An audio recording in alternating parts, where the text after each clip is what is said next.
Paano kung sabihin ko sa iyo na ang mga nakikita nating larawan ng mga anghel sa telebisyon at maging ang mga ribultong anghel na nasa mga simbahan ay malayong malayo sa totoong itsura ng mga anghel na itinuturo ng Biblia? Ganito inilarawan ng propetang si Isaias ang isa sa mga uri ng anghel na tinatawag na serapin.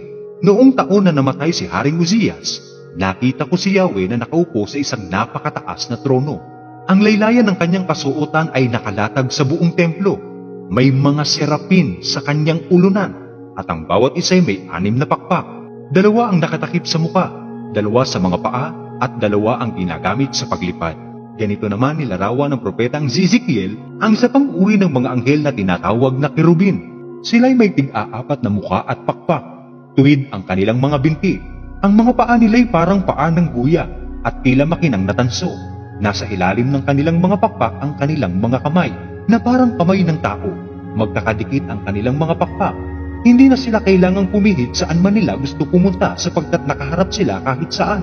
Sa harap, mukha silang tao. Sa kanang tigiliran, mukhang leon.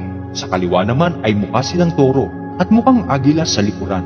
Ang tig-2 nilang pakpak ay nakabukang pataas at magkaabot ang dulo. Ang tig-2 naman ay nakatakip sa kanilang katawan. Hindi na nga sila kailangang pumihit saan man nila gusto pumunta sapagkat nakaharap sila sa lahat ng dako. Sa gitna nila ay may naglalagablab na apoy na parang sulok at nagpapalipat-lipat sa 4 na nilalang na buhay. Maningning ang liwanag niyon at pinagmumulan ng kidlat.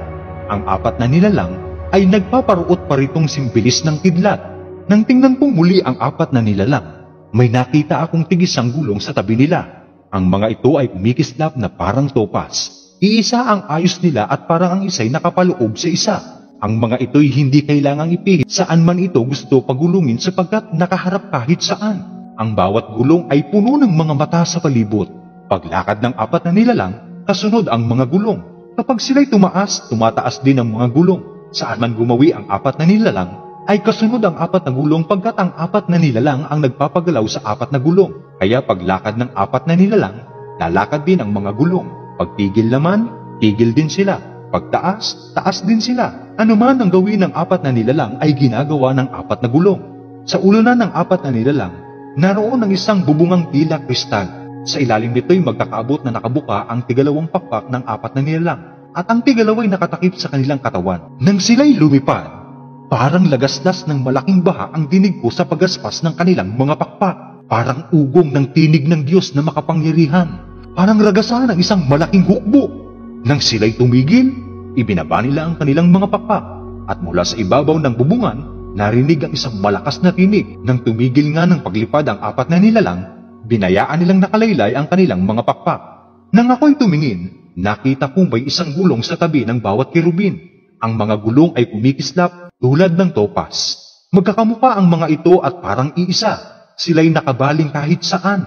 Hindi na kailangang pumihit. Saan man gumawi ang nasa unahan, sumusunod ang iba nang hindi na pumipihit. Ang kanilang katawan, likod, kamay, pakpak, pati ng mga gulong ay puno ng mata. Ang mga kerubin ay tigi-isang gulong at ang tawag sa kanila ay mga umiikot na gulong.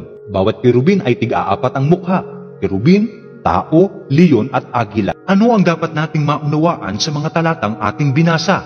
Ano man ang totoong itsura ng mga anghel, posibleng ito ay sobrang napakaganda. Bilang mga anghel na laging nasa presensya ng Diyos, maaasahan sa kanila na magkaroon ng hindi pangkaraniwang kagandahan dahil lagi silang nasisinagan ng kalwalhatian ng Diyos.